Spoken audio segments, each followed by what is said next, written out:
प्यारे बच्चों, इस वीडियो में हम प्रकृति कक्षा 5 कार्य पुस्तिका के दिन 12 की वर्कशीट का हल देखेंगे। यहाँ पर ये वर्कशीट जानवरों की उपयोगिता पर आधारित है। प्रश्न है, निम्नलिखित प्रश्नों के उत्तर लिखिए। आप जो भोजन खाते हैं उनकी सूची बनाइए और उनमें से कौन सी वस्तुएं हमें किस जानवर से प्राप्त होती हैं लिखिए। तो यहाँ पर हमने उन वस्तुओं को लिखा है जो जानवरों से प्राप्त होती हैं। भोजन किस जानवर से प्राप्त होती है? जैसे देखिए दूध। अब दूध आपको गाय या भैंस या फिर यहाँ पर आप बकरी भी लिख सकते हैं, बकरी से भी दूध प्राप्त होता है। घी, घी हमें गाय के दूध से, भैंस के दूध से प्राप्त होता है। अंडा, ये हमें मुर्गी से प्राप्त होता है। शहद, मधुमक्खी से प्राप्त होता है। मांस, मांस मुर्गा, बकरा, मछली इत्यादि जानवरों से हमें मांस प्राप्त होता है। यहाँ पर हमने उन्हीं वस्तुओं को लिखा है जो सिर्फ जानवरों से प्राप्त होती है। देखते हैं दूसरे प्रश्न को। उन जानवरों के नाम लिखिए जिनका उपयोग परिवहन के साधन के रूप में होता है।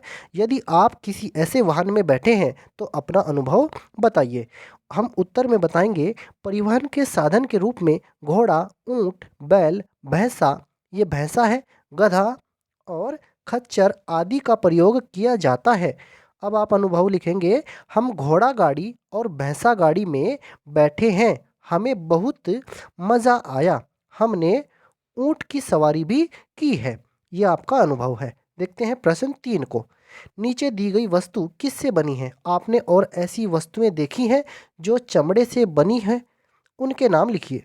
तो ये जो वस्तु है ये चमड़े से बनी हुई है, यह चमड़े से बनी है।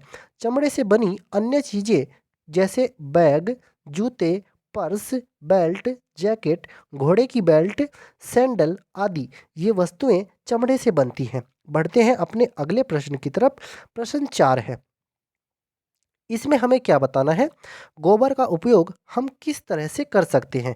देखिए, गोबर से हम खाद बना सकते हैं, गोबर से खाद बनाई जा सकती है, गोबर से घरेलू उपयोग के लिए गैस भी बनाई जा सकती है, गोबर से उपले भी बनाए जा सकते हैं, फिर हम इन्हें ईंधन के रूप में प्रयोग कर सकते हैं। देखते हैं प्रश्न 5 को।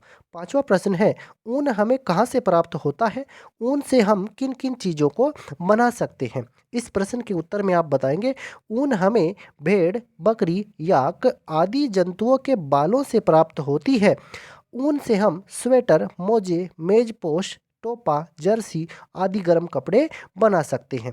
अब देखते हैं अपने प्रश्न 6 को। आपने मधुमक्खियों के छत्ते कहाँ कहाँ देखे हैं?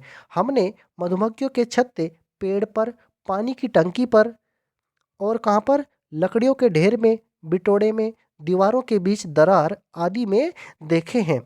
अब इसमें हम देखते हैं प्रश्न 7 को। ये इस वर्कशीट का लास्ट प्रश्न है। छत्ते में कितने प्रकार की मधुमक्खियां होती हैं? वे क्या क्या काम करती हैं?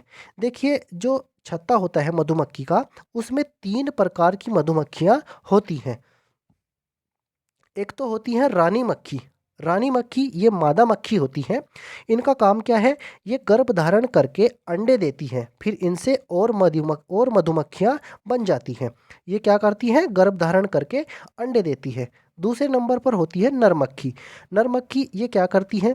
ये जितनी भी मादा मक्खी होती है, जिनको हम रानी मक्खियाँ कहते हैं, ये रानी मक्खियों को गर्भ धारण कराती है। इनका काम क्या है? रानी मक्खी को या मादा मक्खी को गर्भ धारण कराना।